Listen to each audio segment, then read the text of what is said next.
Please support the bar by subscribe, and sharing my cast. Follow my social media at Facebook, Instagram, Gab, Parler, BitChute, YouTube, DLive, Twitch, CloutHub, and Rumble, or join my Subscribe Star. Make a donation by clicking on the links on the description box.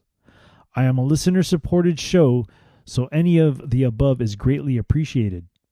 Help me grow and spread the truth, since the mainstream media obviously does not want to support truth. All links are listed on the description box. God bless you and enjoy.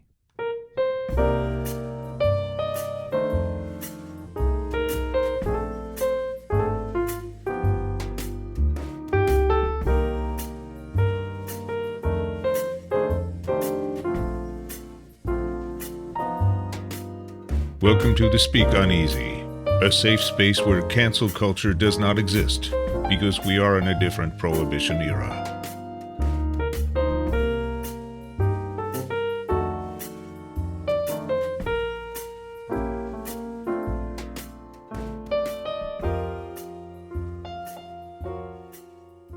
Good evening and welcome to another episode of the Speak Uneasy with me, your bartender. So today's random read is going to come off of the book of John, chapter 1, verses 1 through 4. Be full of joy. That which was from the beginning, which we have heard, which we have seen with our eyes, which we have looked upon, and our hands have handled of the word of life. For the life was manifested, and we have seen it, and bear witness, and shew unto you that eternal life, which was with the Father, and was manifested unto us. That which we have seen and heard declare we unto you, that ye also may have fellowship with us. And truly our fellowship is with the Father, and with his Son Jesus Christ. And these things write we unto you, that your joy may be full. Once again, this comes from the book of John, chapter 1, verses 1 through 4. Be full of joy. Now, interpretation time. Okay, so I'm trying to put this in the simplest way I can, but so please bear with me.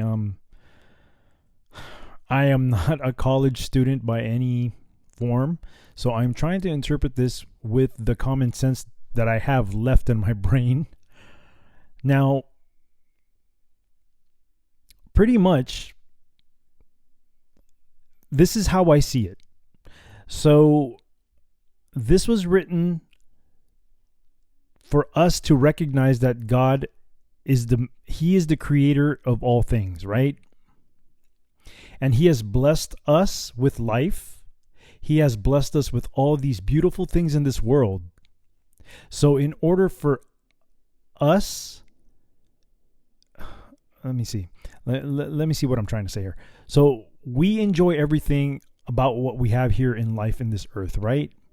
And in order for us to be thankful for that, we give thanks back to God, which in turn makes him a joyful God, because we recognize that he has given all these gifts to us, because we see it with our eyes, we touch it with our hands, right?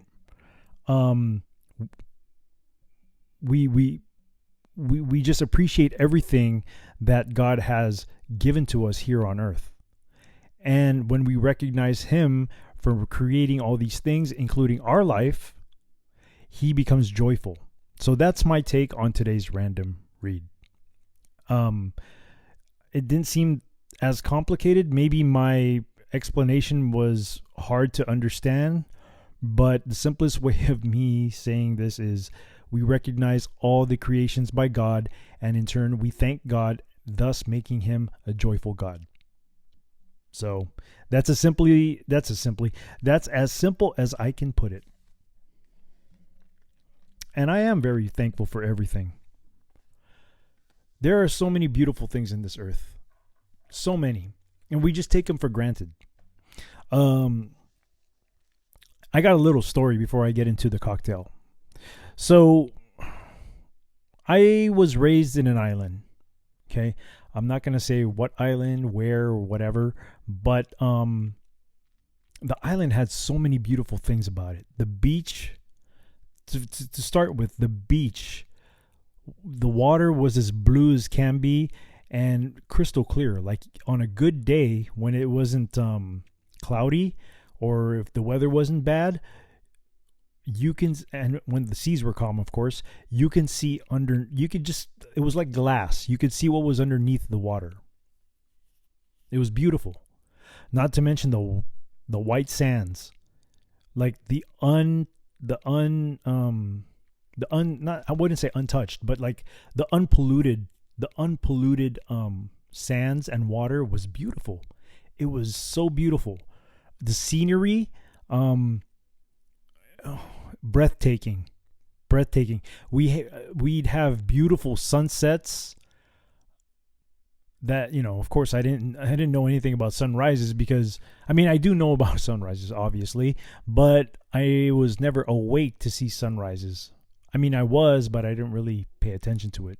Most of the time I would see the sunset and never realize how beautiful the shade of the sun can look as it was, as it was glistening on the ocean. I've never really paid attention to that. I mean, of the few times that I've been back since then to visit home, because I consider that place home, I would notice that, and I would take it in at that moment and appreciate how beautiful it was. But the point that I'm getting here is, when I left that place to come to the United States, because I moved to California, I didn't care so much about it. I didn't care about all the beautiness that island had, until a few years passed when I lived in California, and I finally said to myself, you know what? I really miss the natural beauty of home. I miss the clean, beautiful beaches. I miss the pristine jungles, because there were a lot of jungle area out there, and I just appreciated the greenness of it. Okay, and not necessarily going into the jungle and doing a bunch of stuff, but just like appreciating how green everything was, the beauty of it, just the beauty of it. And every time I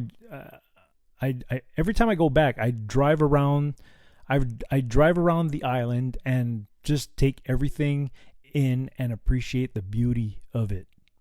Not to mention the beautiful views when you're on the top of hills, especially when the sun is setting. Man, I miss those things. So what this read reminded me of was, it was just amazing how God has created so many beautiful things, and we don't appreciate it much. But now that I'm older, and now that I've lived, especially living in California, it makes me appreciate a lot of things. So that's my take on, that's the story I have on my random read. So now I'm going to get into the cocktail. So for today's cocktail, we are making a classic. And when I say classic, we're taking this off the book of Italy. Today we are going to make a Negroni. So a little history on the Negroni, and I got this from Wikipedia, so take that information for a grain of salt. Take it for what it is, and do your own research like I always tell you guys to. The Negroni is a popular Italian cocktail made of 1 part gin, 1 part vermouth rosso, it's red and semi-sweet, and 1 part Campari, garnished with orange peel. It is considered an aperitif. A traditionally made Negroni is stirred, not shaken, and built over ice in an old-fashioned or rocks glass and garnished with a slice of orange. Outside of Italy, an orange peel is often used in place of an orange slice. Well, today I'm going to do this a little different. I'm going to use an orange slice because with Campari, I have not acquired taste buds for Campari, but I'm making this cocktail because other people out there may appreciate the the taste of Campari or sweet vermouth. There's nothing sweet about that. It just that's just me. Okay, you may like the Negroni. To me, it's one of those cocktails that I just have not acquired a taste bud for it. But anyways, here's a little history. While the drink's origins are unknown, the most widely reported account is that it was first mixed in Florence, Italy. In 1919, at Caffè Casoni, formerly Caffè Giocosa, on Via de Tornabuoni, Buoni, I don't speak Italian, people, I'm sorry, and now called Caffè Roberto Cavalli, Pascal Olivier Count de Negroni concocted it by asking the bartender Fosco Scarselli to strengthen his favorite cocktail, the Americano, by adding gin rather than the normal soda water.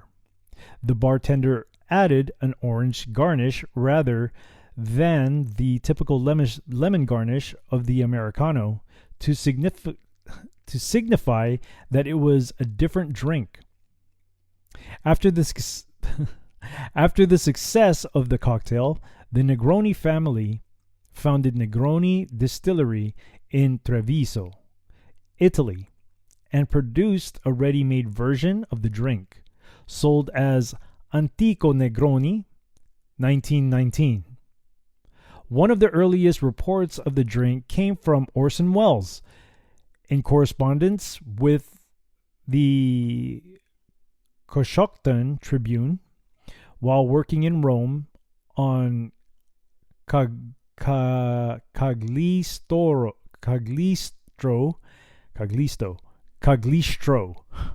in 1947, where he described a new drink called the Negroni. The bitters are excellent for your liver. When was any kind of alcohol good for your liver? The gin is bad for you. Okay. They balance each other.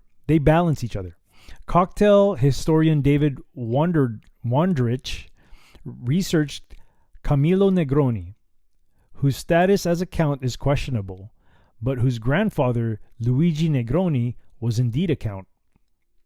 Descendants of General Pascal Olivier de Negroni, Count de Negroni, say he was the Count Negroni who invented the drink in 1857 in Senegal. A Course Matin Sunday edition article from 1980 says he invented the drink around 1914. An article in the New Hampshire Union Leader reported on the controversy.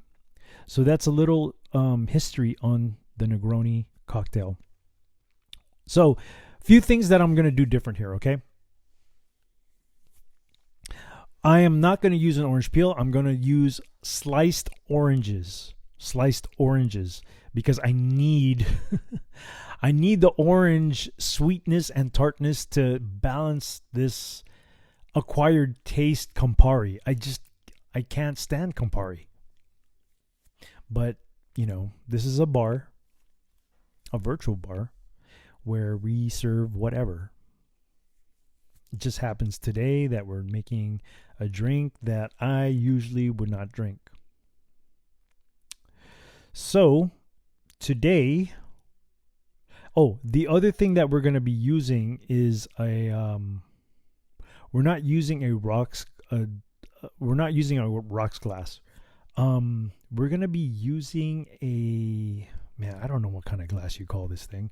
I'm a home bartender, dude. I've never worked at a bar before, but it's sort of like a wine glass, but it's smaller. I don't know what you call that, whatever it's called, but you'll see it on social media, the pictures that I'll take, and you'll see what I mean.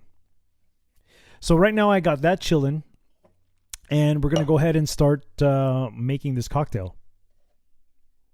So we're going to start off with 1 ounce of gin. And the gin that I'll be using will be the Beef Eater London Gin.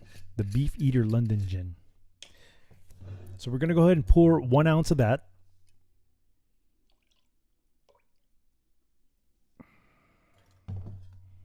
We're gonna put that in the mix.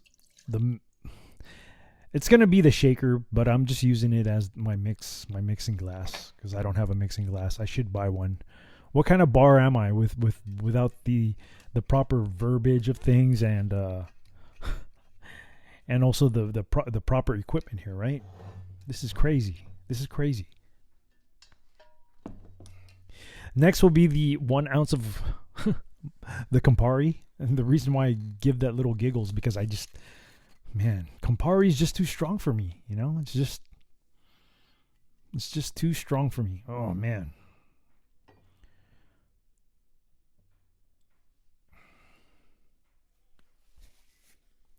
So we're doing 1 ounce CAMPARI. CAMPARI. That's how you say it in Italian, right? CAMPARI. Pour that in. Now we're going with they call this thing a sweet vermouth. So what I'm using Rivatta sweet vermouth. 1 ounce of that. These are all equal parts. Equal measurements. All one ounce. Okay, put that aside. Put that in there. There you go.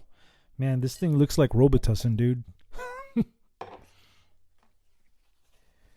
But what do I know? I'm just a home bartender. I've done this for years, and I've learned with looking stuff up online. Okay, so next what we're gonna do is we're gonna put ice inside this. We're gonna put ice inside the shaker.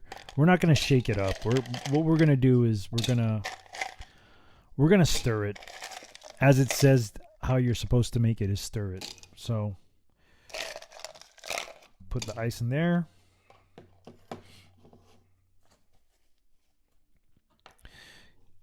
Get my stir spoon, and here we go. We're stirring.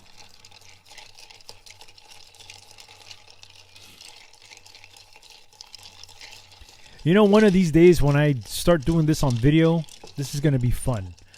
Like, I get all dressed up, you know, wear a nice suit or something, and start making this, start making my cocktails in front of you guys one day. Because I'd really love to do this on video as opposed to, you know, this requires a little bit of imagination as you're listening to it. So I'm stirring it for quite some time to give it a little bit of dilution, because like I said, man, this CAMPARI, dude, it kicks me. I haven't acquired that taste bud for it. All right, let's give it a little drip on my hand to taste it. Okay, it doesn't taste. Okay. Now I taste that little CAMPARI part. So next we're going to go ahead and dump my ice and water from the glass that's being chilled.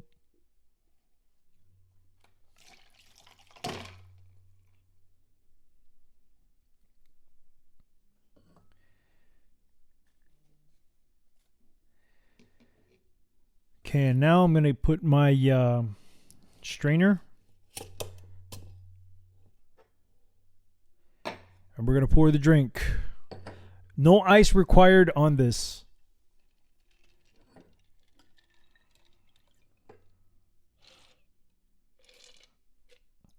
I mean, it looks beautiful. It's red like medicine. I mean, if you think about it, this is medicine a little bit, right? Isn't it? All right. Now, I got a few sliced oranges here. So what I'm going to do is I'm going to give it a little bit of a squeeze because I want a little bit of orange, a little citrusy smell and taste to it. So I'm going to give it a little bit of a squeeze. Okay, just a few drops, And I'm going to dump that inside the glass for my garnish. And there we go. The Negroni. So now I'm going to give it a sip. I'm kind of scared to give it a sip because I don't have the acquired taste for Campari, but I'm hoping that the orange disguises that. So here we go.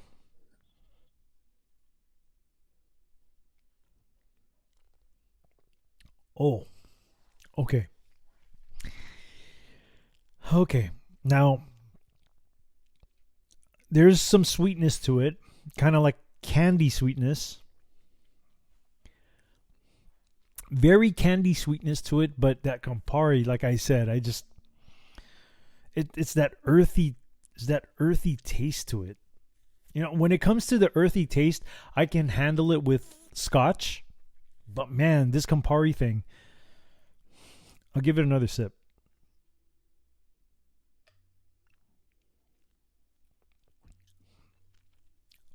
So it's got the red licorice sweetness to it. And the Campari just, it's kicking my butt right now. The orange, I don't even taste it. Like it's buried in there somewhere. I'm trying to get my taste buds to try to get the taste of the orange, but I just can't. Well, it's not finding the orange taste. As far as the smell goes,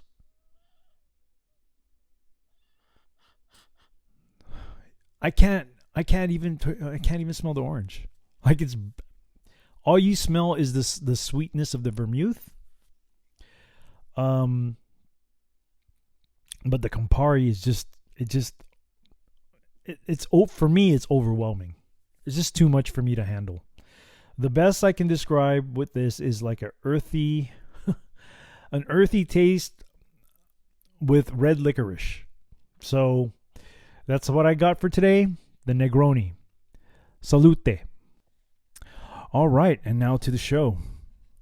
So today I've picked up a couple articles that I want to discuss. The first one comes out of the Federalist, which was published in April 3rd of this year by Tristan Justice. The article reads, LA area bar owned forced to break into his own business, officials shut down. And the reason why I chose this article is because this is the Speak Uneasy, baby, and we're going to try to help out all our bar owners out there.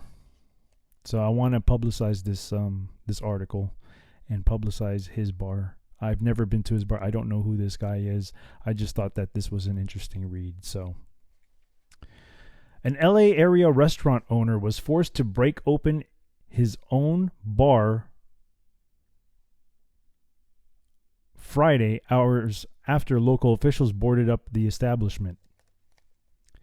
Tinhorn Flats co-owner Lucas Lepejian, 20, had to use power tools to rip off plywood obstructing entrances to the building and back patio the morning after law enforcement arrested him on a misdemeanor for violating coronavirus guidelines by servicing customers Thursday. Okay, let me continue to read because already just that first paragraph kind of sparked something in my brain. The plywood on the back door entrance of the brick and mortar building itself means officials must have climbed over the surrounding fence to board up the immigrant-run business. I'm taking actions into my own hands, Lepejian told the Federalist, as he prepared to saw off the plywood stuck to his doors by 6-inch nails. For months, Lepejian, who runs the small Burbank joint with his sister, has been engaged in a months-long dispute with local officials demanding the family close up shop in compliance with draconian edicts handed down in the name of public health. Conflicts arose when Tinhorn Flats remained defiantly open for outdoor service after Democratic Governor Gavin Bang Your Wife Newsom shut down all restaurant dining in the state. Newsom, who was caught violating his own orders dining maskless indoors when it was prohibited in November, now faces a recall challenge where organizers submitted a more than 2 million signature petition to force a referendum on the ballot this year. At least 1,495,709 must be valid to trigger the special recall election.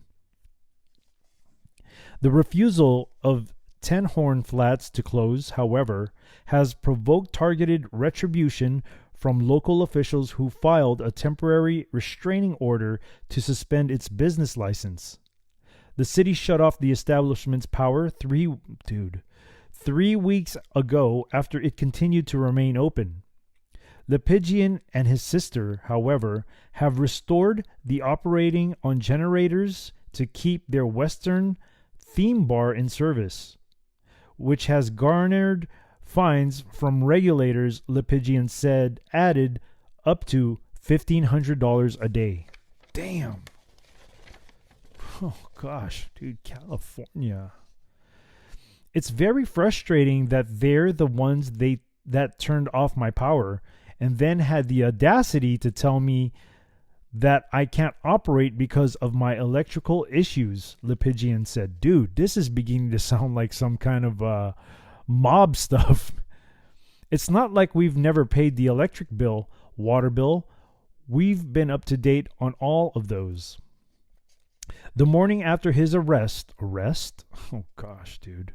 Lepejian returned to shut down business to find it red tagged where local officials warned the establishment was unsafe. Do not enter or occupy, bolded notes read across its entrances. Twice the bar had already been padlocked by Burbank City, and twice Lepejian had sawn them off. Good for him. Friday morning then marked what's become routine practice as local officials continue to weaponize their bureaucratic power to shut the Lepejian family out of work and down to the food bank. Indoor dining is no longer banned in the LA area. In LA County, restaurants may offer indoor service at 25% capacity, which is still nothing. I mean, let's face it. How can you even... Let me continue. I got to catch myself there. Though Tinhorn Flats has only kept its patio open in defiance of officials who want the bar shut down in its entirety. Despite the avalanche of lawsuits and regulatory fines raining down on the establishment, with a full timeline kept by LAists, okay, LA as in the county or the city. Lepejian pledged Friday he and his family would keep fighting even if it required cash from loan sharks as fines continue to stack up. A GoFundMe page set for the Tinhorn Flats legal defense has so far reached more than $50,000 in donation. I want people to know, Lepejian said before a few supporters who joined the reopening Friday, we're not going to take any of these legal shutdowns. California has been among the states hardest hit by the coronavirus panic, spawning some of the harshest, most long-lasting lockdowns in the county with no results to show. That's why I call it a plandemic or a scamdemic. The state ranks 48th in unemployment. Oh, gosh. Despite possessing a slightly lower COVID fatality rate than open Florida, which is home to a far higher population of senior citizens as a proportion of its residents. Okay, my thoughts on this. You know what? I really want to reach out to this guy and I want to interview him. I'm going to see if I can get that done. I'm going to try to reach out to this guy. All right, so here's my thoughts on this.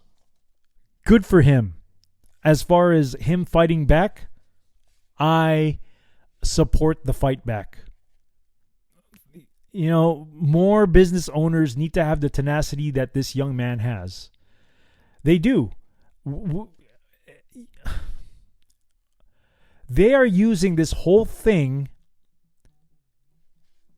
They are using this whole thing as an excuse to close down the states and to bankrupt these small businesses, which is wrong. A lot of these businesses have, I mean, they're on their back against their back is against the wall, okay, and it's gone to the point where they have no other choice but to do what they got to do in order to sustain their business. They can't even profit right now. I mean, at 25%, you can't even pay whatever bills you have to pay. How can you do that?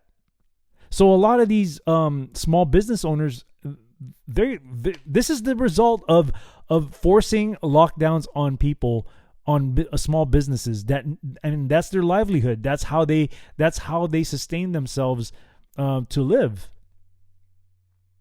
I really admire the tenacity of this young man, no matter what. He is blasting through the doors, and a lot of other small business owners should be following suit, so that they won't be able to enforce everybody. They can't. And shame on these government employees. Shame on them for actually enforcing such things when they, here's what I've gathered, okay? And this is just my brain speaking. Now, a lot of government employees, okay, they lack this thing in their brain called creativity. And a lot of them have been brainwashed into thinking that getting a stable job is the way to live your life. When in actuality, I'm beginning to learn for myself that you need to expand your creativity and do for yourself to create your own thing. Right?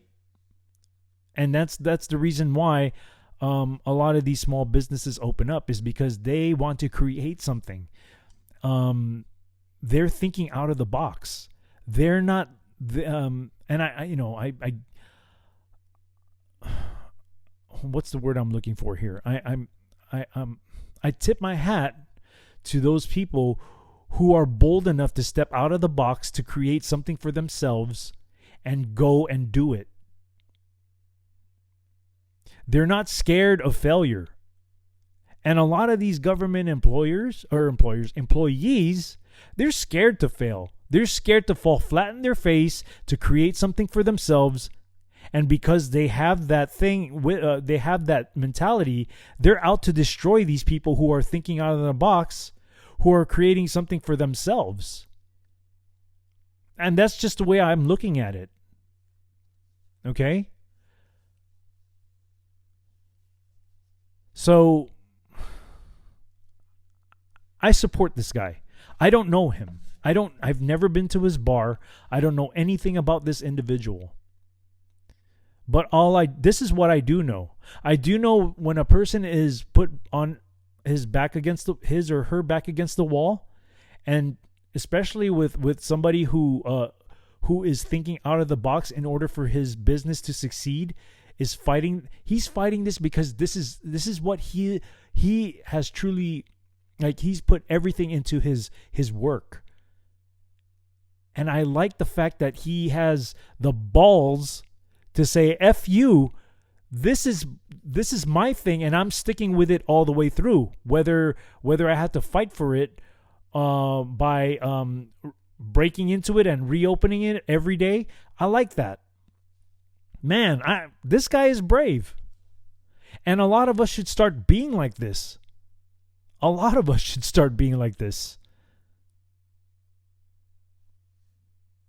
So, I would really like to meet this young man and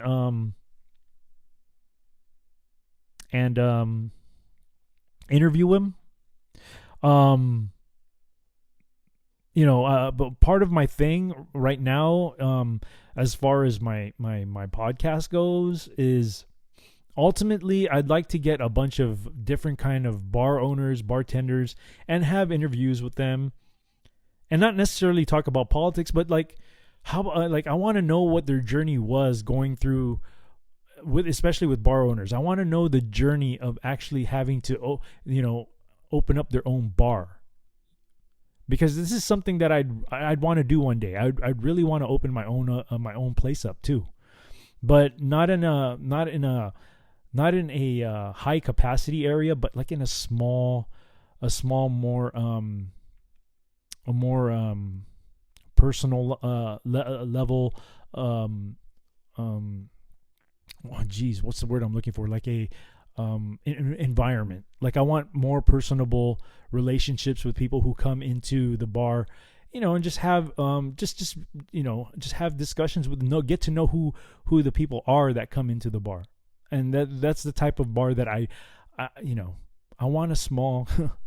I know I'm repeating myself over and over again, but this is like a long, this goal this idea that I have is going to be way out more into the future, because right now, this is what I'm concentrating solely on this right now. But it's just an idea that I've had for a long time, that maybe sometime down the future that I can actually open up a small place and have an actual speak uneasy bar where I get to know people who come in every day and get to call them by their first name, but not just call them by their first name with empty meaning, but like having like a cool relationship with them, like a friend coming into a bar. That's the kind of atmosphere that I want to create when I do open one up one day, not anytime soon. But it will be down the future. That it's a goal of mine. That's something that I want for myself. But as far as this podcast goes, this is all God's work. This whole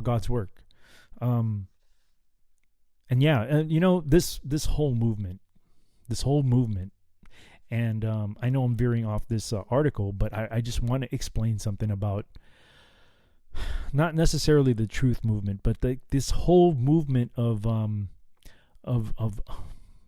patriotism, right? Love for the country, and all these other shows that I've been watching and talking with people in the chat rooms. I tell you, the people that I've met, my goodness, this is the way it's supposed to be, like genuine people. I mean, granted, I've never seen them face to face, and hopefully one day I will. Who knows? Maybe I can randomly select somebody to be a guest host if they choose to do so. So then they can express what they have in their head and share what they think about a lot of things. And granted, I know I talk a lot about like politics and other things of that nature. I want to open up the discussion to other things too. And I definitely want to interview this gentleman, Lucas Lepejian. He's a 20-year-old bar owner. I mean, that's cool. I mean, that in itself is mind-blowing. At 20 years old, you're taking on a big responsibility of opening up a bar, because a bar, especially in California. I mean, let's face it. I looked into liquor licenses in California, and man, it's like buying a house. It's pretty much like buying a house. But then again, maybe not, because houses in California are not in the $300,000 realm. They're more than that. But I kind of looked into it and saw that it was about $300,000 just for a license, just for you to have permission to sell liquor, hard liquor. Okay, we're not talking about beer and wine. We're talking about hard liquor. So, honestly, that in itself is a scam as well, with these licenses. I mean, come on. You're going to charge that much? So, hey, hats off to you, Lucas. If there's somebody out there who knows Lucas or has, hey, have him contact me, or I'm going to try to contact this young man. I'm going to try to contact him. And I'm definitely going to want to sit down with him and have an interview, because I honestly think that I love the tenacity of this kid. I do. And I don't mean kid in a derogatory term. I'm more than double his age. So, man, this kid, my hat is tipped off to you, my friend. So, we're going to take a break. And when we come back, I'll get to the next topic of discussion and the next article. So, I'll be back. Welcome back, everybody, from the break. Okay, so the next article I have here, it comes from Breitbart News.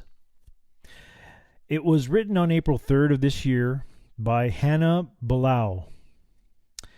Article reads, Airlines celebrate update CDC guidelines for vaccinated travelers. Ooh. And this one hits hard because I travel every week and I'm having to deal with this every week. The April 2nd guideline said fully vaccinated individuals are less likely to get and spread Charlie Victor 19, and specified that such individuals can travel safely within the United States and do not need to undergo a Charlie Victor test before or after travel unless their destination requires testing.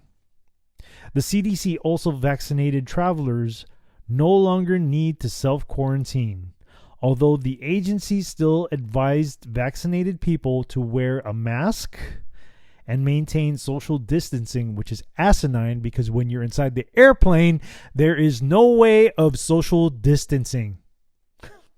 Jeez. More customers than ever during the pandemic are showing us they're ready to get back out and reconnect with the world, and we're ready to help them reclaim their lives safely, a Delta spokeswoman told The Hill Friday. A spokesperson for United told the outlet, the updated guidance reinforces the importance of vaccinations and is a positive step in the right direction to safely resuming global travel. You see how hard they're trying to push this vaccine, people? You see how hard? Let me finish. According to The Hill, United will eventually allow customers to upload and store their vaccination records on the digital travel platform on the United website and the United app. Sarah Nelson, president of the Association of Flight Attendants, CWA International, also celebrated the decision. Celebrated, huh? The union represents tens of thousands of flight attendants. We need to make sure flight attendants and other transportation workers have priority access to the vaccine, she said in a statement. We must work to vaccinate the rest of the world too. Really? Take that vaccination up your ass. How about that? We know what to do to end the pandemic, and CDC's announcement puts a fine point on that. Why do we believe that this government entity, which is the CDC, is like the end-all be-all? Why are people putting so much faith in this? Let me finish this article because I'm beginning to read this in disgust. If we are diligent with masks and vaccinations, we all can be safe and gain the freedom to fly. Freedom of flight. Freedom? What freedom? I mean, you're forcing people to get vaccinated. Get vaxxed, wear a mask, and come fly with us, she exclaimed. The CDC continues to advise non-vaccinated people to avoid travel if they can help it, and provides a list of suggested protocols to follow in the event travel becomes unavoidable. The agency recommends unvaccinated people get tested 1 to 3 days prior to a trip and 3 to 5 days after travel. It also advises travelers to quarantine for 7 days, even if they tested negative for the Charlie Victor. The CDC recommends unvaccinated people who do not get tested after traveling quarantine for 10 days. Travel is on the rise again, coming close to pre-pandemic levels, with more than 1 million people consistently making their way through U.S. airport checkpoints during the last 2 weeks. Again, that article was from Breitbart News, written by Hannah Bilal, written in April 3rd this year. All right, let me give my thoughts on this because there's so many angles here that I want to touch. And I don't want to spend too much time because I'm trying to lessen the time of my podcast because attention spans only last for so long, right? So, one, they are pushing vaccinations in every angle of our lives, okay? And they're making people seem who do not want to get the vaccine, they're making them seem as if they were outcasts. And soon it's going to be a public shaming of you if you're not vaxxed. And they're making it very difficult to do normal everyday things if you're not vaccinated. You can't do this, you can't do that. Soon enough, you won't be able to go into a store and buy anything. Okay?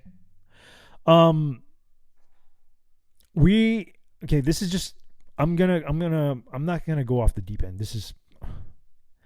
I'm gonna talk in religious, in a religious, not religious, okay, in an aspect of how the Bible has referenced all these things, and if you don't see it, you probably will never see it, and you probably wouldn't be listening to the show to begin with, because it takes an open mind.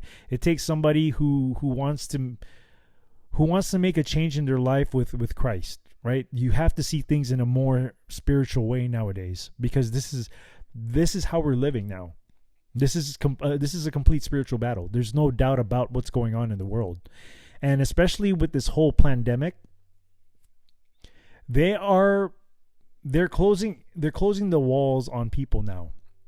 They're making it seem like you're gonna have no choice but to take it, right?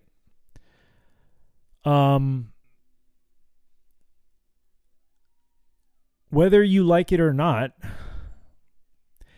this is synonymous with what the Bible has explained about taking the mark of the beast willingly.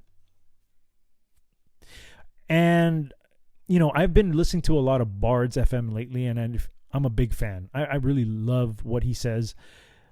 It's almost as if I need to listen to him every day for guidance, because he knows more than I do. He's a more intelligent guy than I am, and I look to everything that he says, and especially with the spiritual aspect of it, with God and everything, because I really want to strengthen my relationship with God. But he has been on the forefront as far as pushing back against the vaccinations and trying to teach people that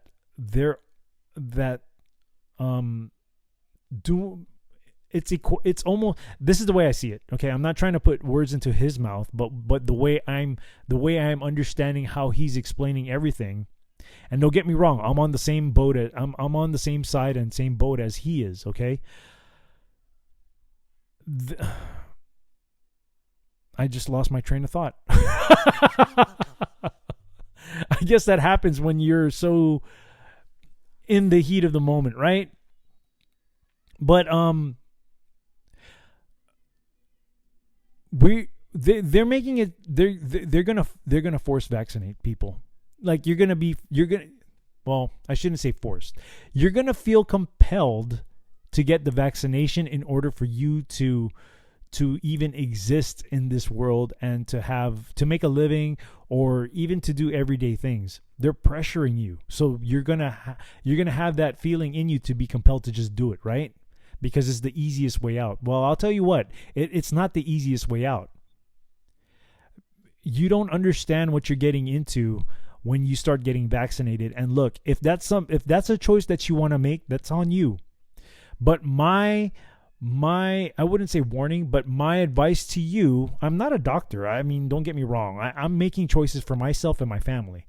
But as somebody who knows what's going on with these vaccines, only because I've researched, I have to do research on stuff when I talk about them, right? At least do your own research. Do your diligence to do your own research. You have to take responsibility for what you're going to do for yourself. Okay? People don't realize that they're using mRNA technology to alter the DNA. You have to do the research on that. And remember, the DNA is the human being foundation of what makes us, right? It's the blueprint that God has given us, our DNA. And if you alter that, you are messing with something that you don't even understand. Like, I don't know what's going to happen to these people who have chosen to get vaccinated. And believe me, I've talked to many friends of mine who have gotten the vaccine and family members, and I've told them, like, why did you do that? I mean, I'm not outcasting now. I'm just saying what you should have done was at least do your research first to find out what what it's about, what kind of technology is being used, injected in you. Because now, if something happens to you, these drug companies are not going to be held liable for lawsuits. Neither are the people who administered the drugs to you. They're not held liable. It's all on you. You made that decision yourself to get something that has not even been tested for years. It takes years to find out what the long-term effects of these vaccinations are. And if that's something you want to do, that's on you. But just know this. If you willingly accepted something like this, and I do believe that this is part of the acceptance of the devil, right? The mark of the beast. If you've made that decision, whether you knew what the technology was about or whether you did not know, you were still held responsible for the action that you have taken for yourself, because God has given us free will. Free will means if you're going to do something, you must do research in order to make the right decision for yourself. And this is what I don't get, okay? I don't get this. And I know I'm breaking off on something else here, but this all ties in because it's all about the vaccination, right?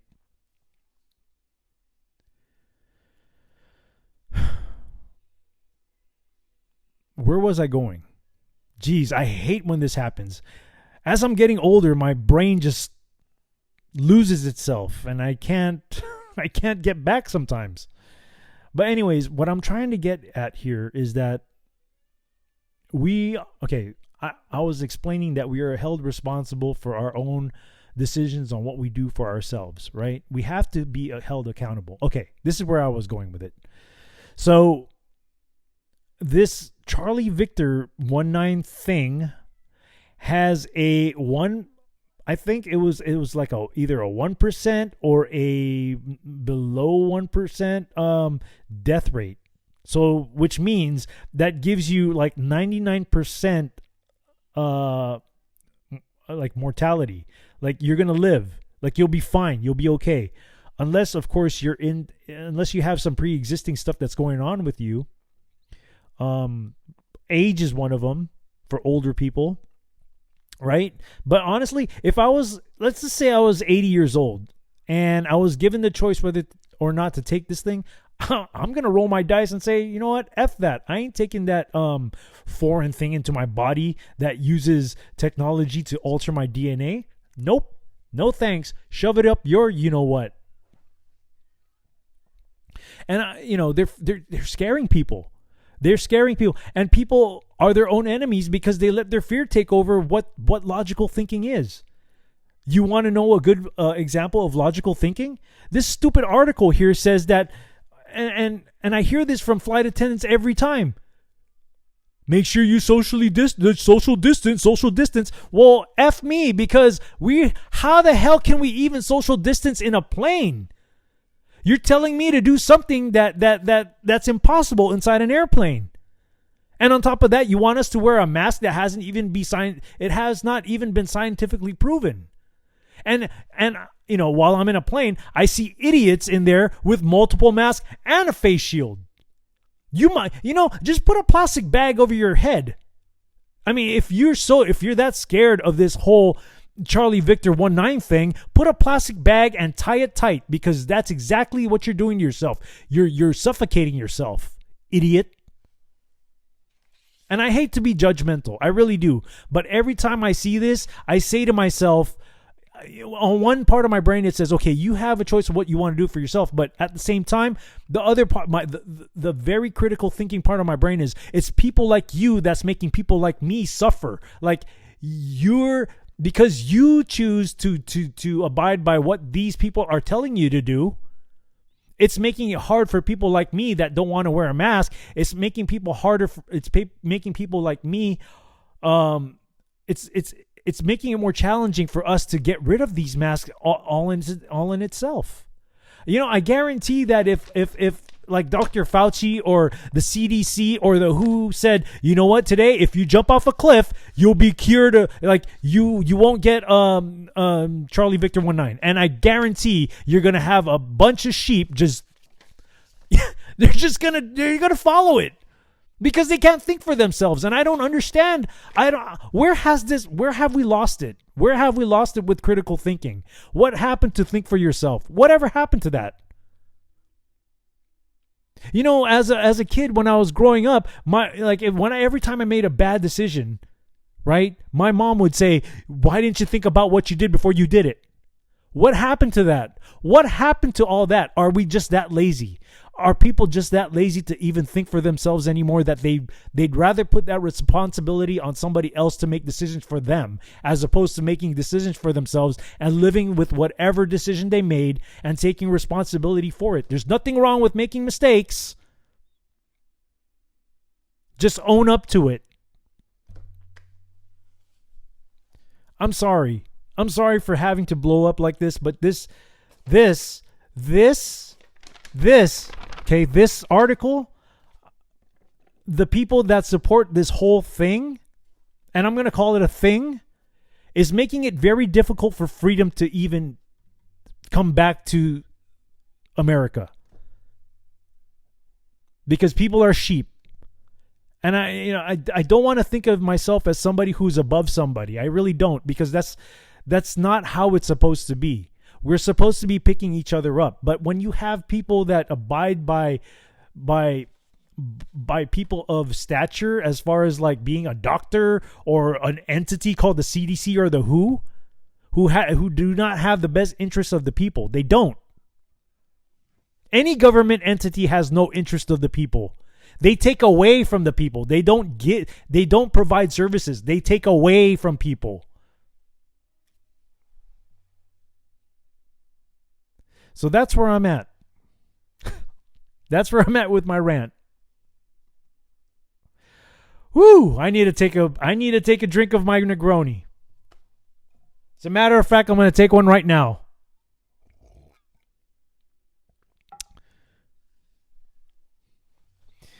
So, I want to thank you guys. My goodness, sometimes you have to laugh, but at a point you can't laugh anymore.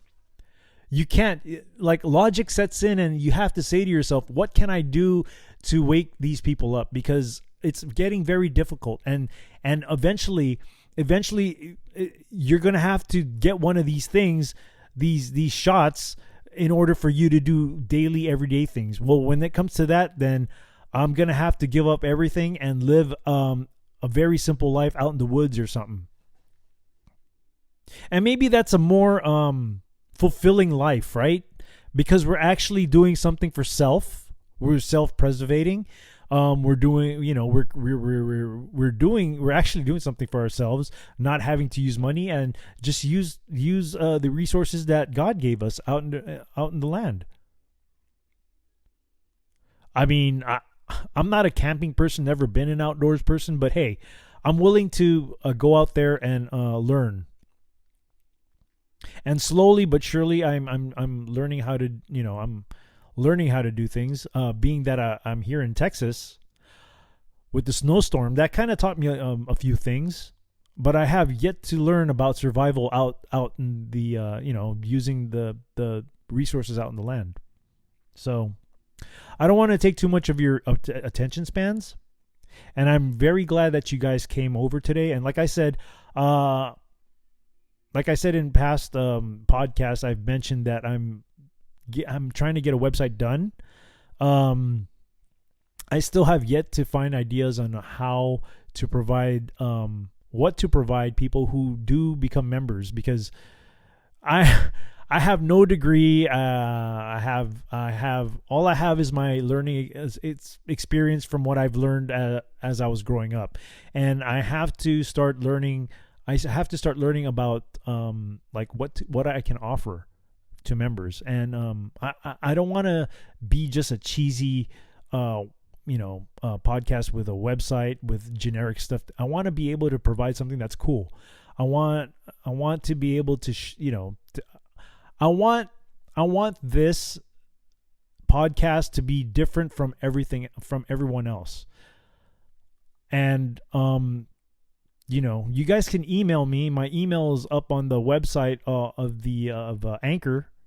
And every social media that I put out there, my email's out there. If you have any ideas to help me grow this, I'm more than open to listen, because I'm still in the learning stages of this, and it's like golf, right? You're never gonna get great at golf unless you're Tiger Woods. It's always gonna be a learning thing as you're going every time, because you're learning something different. So I'd appreciate if somebody can give me some ideas out there for what I can provide as far as like a paid membership, because like I said, I want this to be a cool thing. I want it different. I want this to be very different. So that was a lot today. That was a lot. It's almost as if I had to get that out of my chest, out of my system. Like it was like a purge, wasn't it? Because I travel every week and I see the stupidity every single time.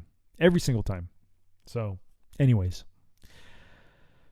With that being said, the bar is now closed.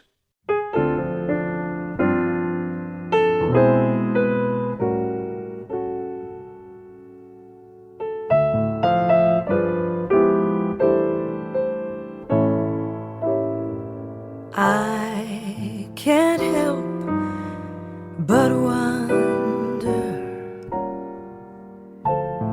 if I'm under a spell. It's more than a passing notion.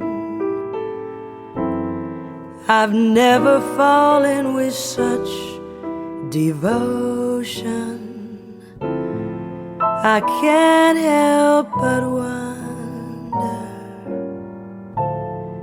if it's only a dream. Am I naive or can I believe that things are really as they seem? Can anyone explain it?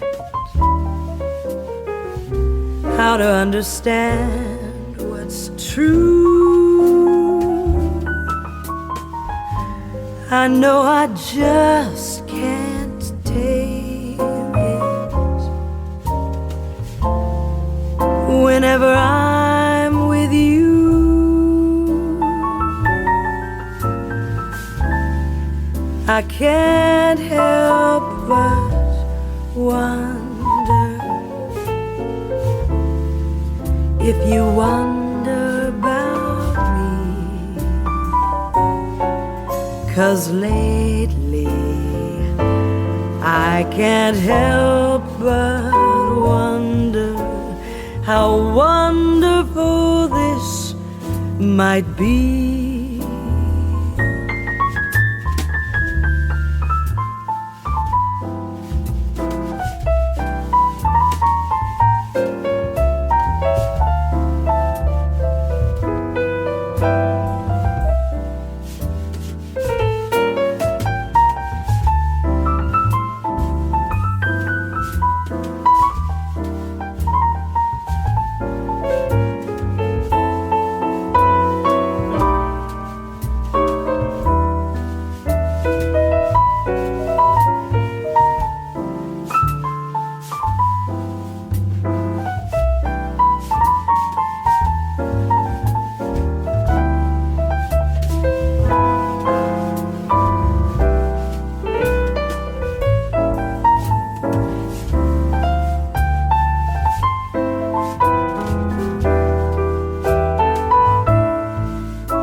Can anyone explain it?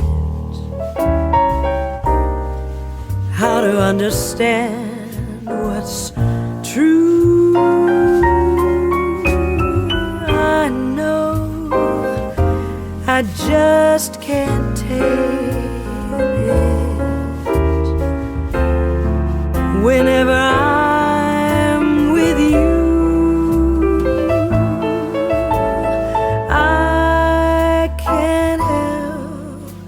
but wonder if you wonder about me. 'Cause lately I can't help but wonder how wonderful this might be. 'Cause lately I can't help but wonder how wonderful this might be.